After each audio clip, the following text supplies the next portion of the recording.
लगातार बीजेपी का हल्ला बोल देखने को मिल रहा है। आज सभी उपखंड मुख्यालयों पर प्रदर्शन जारी है। आरोपियों की जल्द गिरफ्तारी की मांग की जा रही है। उपनेता प्रतिपक्ष राजेंद्र राठौड़ बोले, आंदोलन से पीछे नहीं हटेगी बीजेपी, जन दबाव में सरकार ने फैसला लिया है। तो ये बड़ी खबर इस वक्त हम आपको बता रहे हैं, जहां पर देखा जा रहा है अलवर कांड में बीजेपी का हल्ला बोल।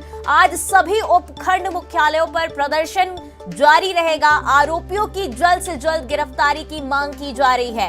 वहीं उपनेता प्रतिपक्ष राजेंद्र राठौड़ बोले कि आंदोलन से पीछे नहीं हटेगी बीजेपी, जन दबाव में सरकार ने ये फैसला लिया है। लगातार बीजेपी का आंदोलन देखा जा रहा है, उग्र आंदोलन होता जा रहा है। हल्ला बोल लगातार बीजेपी का जारी है। आरोपियों की जल्द से जल्द गिरफ्तारी की मांग की जा रही है। उपनेता प्रतिपक्ष राजेंद्र राठौड़ का वही बयान सामने आया है। उनका कहना है कि आंदोलन से पीछे नहीं हटेगी बीजेपी जब तक आरोपियों की गिरफ्तारी नहीं हो जाती।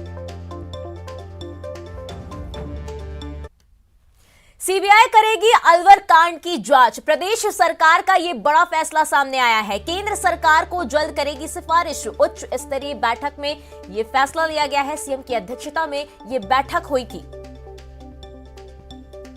और अलवर कांड को लेकर अब सीबीआई जांच करेगी। प्रदेश सरकार का ये बड़ा फैसला है। को बता दें, केंद्र सरकार को जल्द सिफारिश करेगी। उच्च स्तरीय बैठक में ये फैसला लिया गया है। सीएम की अध्यक्षता में ये बैठक हुई, जिस दौरान ये कहा गया कि अब अलवर कांड मामले में पूरी जांच सीबीआई करेगी।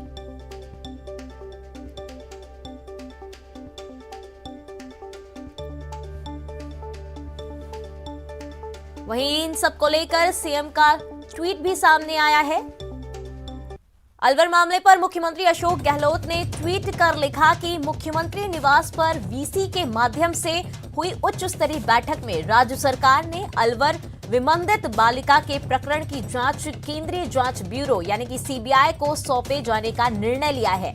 इसके लिए राज्य सरकार की ओर से जल्द केंद्र सरकार को अनुशंसा भेजी जाएगी।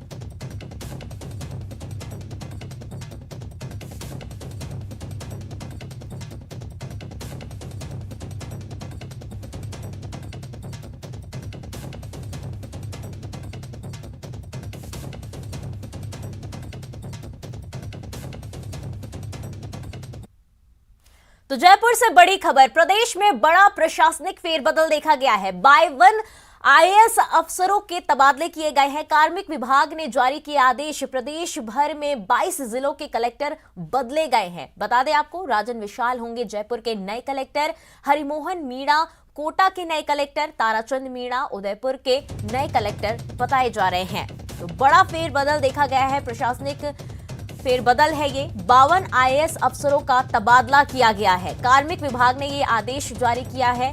प्रदेश भर में 22 जिलों के कलेक्टर बदले गए हैं।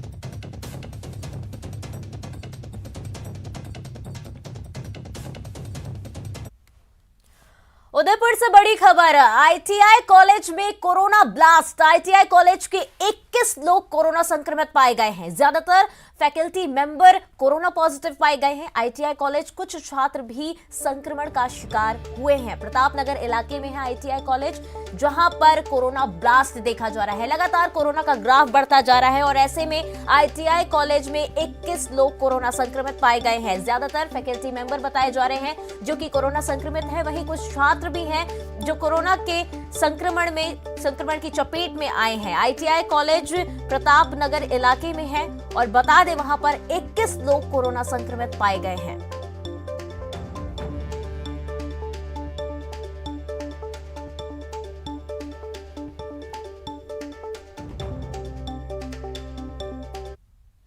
दौसा जिला परिषद की साधारण सभा की बैठक आज है। जिला प्रमुख की अध्यक्षता में ये बैठक होगी। मंत्री ममता भूपेश रहेंगी बैठक में मौजूद। मौजूदा कार्यकाल की पहली बैठक आज है। इससे पहले हंगामे के बाद स्थगित हुई थी बैठक। तो दौसा जिला परिषद की साधारण सभा बैठक है। इससे पहले बता दें, हंगामे के बाद स्थगित हो गई थी बैठक, जो कि एक बार फिर होने जा रही है। जिला प्रमुख की अध्यक्षता में ये बैठक होगी। मंत्री ममता भूपेश इस बैठक में मौजूद रहेंगी। मौजूदा कार्यकाल की पहली बैठक आज होने जा रही है।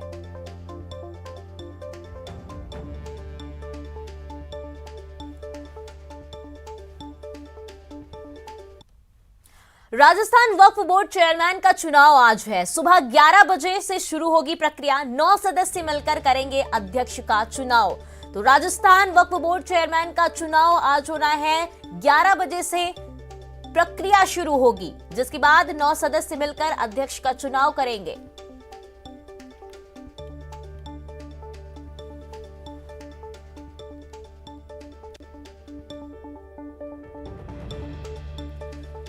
तो राजस्थान वक्फ बोर्ड चेयरमैन का चुनाव होना है। वहीं सुबह 11 बजे से सारी प्रक्रिया शुरू होनी है, जिसके बाद 9 सदस्य मिलकर अध्यक्ष का चुनाव करेंगे।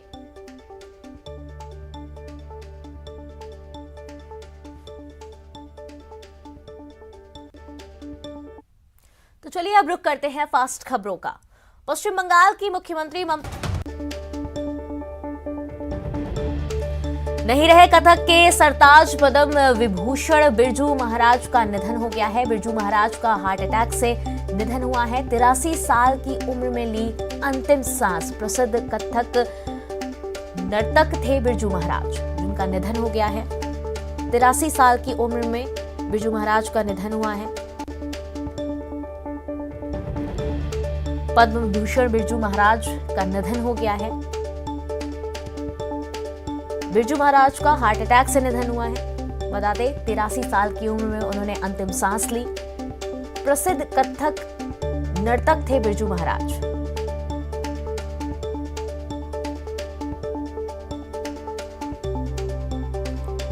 नहीं रहे कथक के सरताज पद्म विभूषण बिरजू महाराज।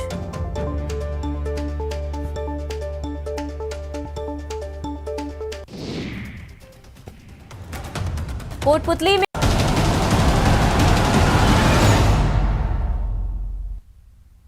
ब्रेक के बाद आप सभी का स्वागत है। खबरों में आगे बढ़ते हैं। एडीजी गोविंद गुप्ता देर रात कोटा शहर की सड़कों पर उतरे और सर्द रातों में ड्यूटी दे रहे पुलिस जवानों से मिले। उन्होंने चाय पिलाकर, नाश्ता करवाकर इन जवानों का हौसला अफजाई किया। साथ ही उन्होंने शहर के अलग अलग पॉइंट पर पहुंचकर जन अनुशासन कर्फ्यू का जायजा लिया। एडीजी से बातचीत की हमारे संवाददाता ओम प्रकाश मारू ने। कोटा में जन अनुशासन कर्फ्यू लागू है और सर्द रातों में देर रात को एडीजी गोविंद गुप्ता शहर की सड़कों पर उतरकर जवानों को हौसला अफजाई करने के लिए आए हैं। सीधे उनसे बातचीत करते हैं कि आखिर जवानों को हौसला अफजाई करके खास आपने क्या पाया। सर, जवानों से बातचीत भी की, सर्द रातों में वो ड्यूटी कर रहे हैं, क्या कुछ खास आपको नज़र आया? नहीं, अच्छा है।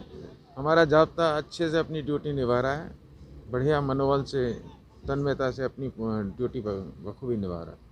सर, मतलब तनाव मुक्त करने के लिए या लगातार ड्यूटी कर रहे हैं और हौसला अफजाई करने के लिए आपको क्या लगता है और कुछ क्या क्या जाना चाहिए?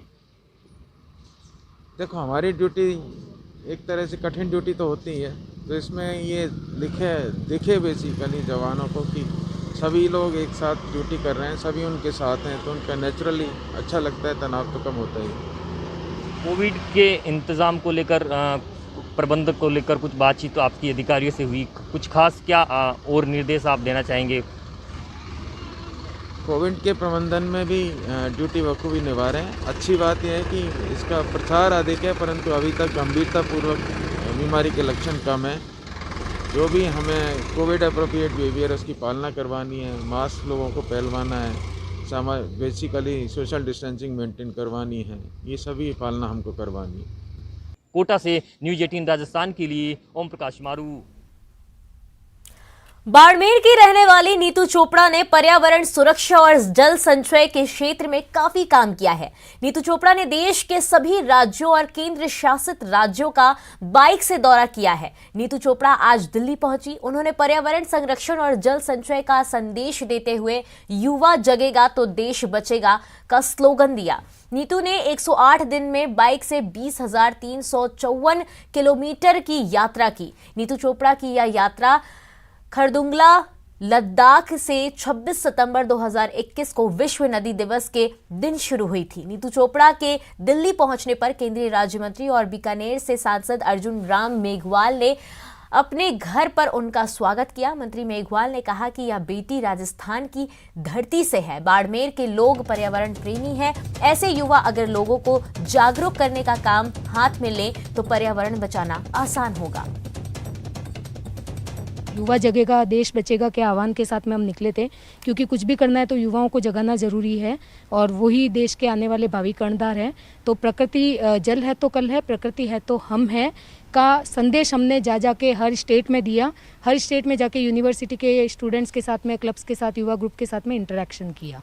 ये राजस्थान की धरती से है और उस धरती में इसका जन्म हुआ जहाँ मेरा भी बड़ा लगाव है। वहाँ से एक युवा के रूप में हमारी नीतू चोपड़ा एक युवा प्रतीक के रूप में उभरी और इस एक जुनून हाथ में लिया कि मैं पूरे देश में बाइक चला करके जाऊंगी और पर्यावरण संरक्षण, प्रकृति के साथ जुड़ो, प्रकृति के साथ जीना सीखो, भारत को स्वस्थ रखो और जल भी बचाओ, जल का भी संरक्षण करो, उनके बारे में जागरूकता फैलाऊंगी। मुझे लगता है बहुत ही साहसपूर्ण कार्य इसने हाथ में लिया। तो फिलहाल इस बुलेटिन में इतना ही। खबरों का सिलसिला लगातार जारी रहेगा। देखते रहिए न्यूज़ 18 राजस्थान।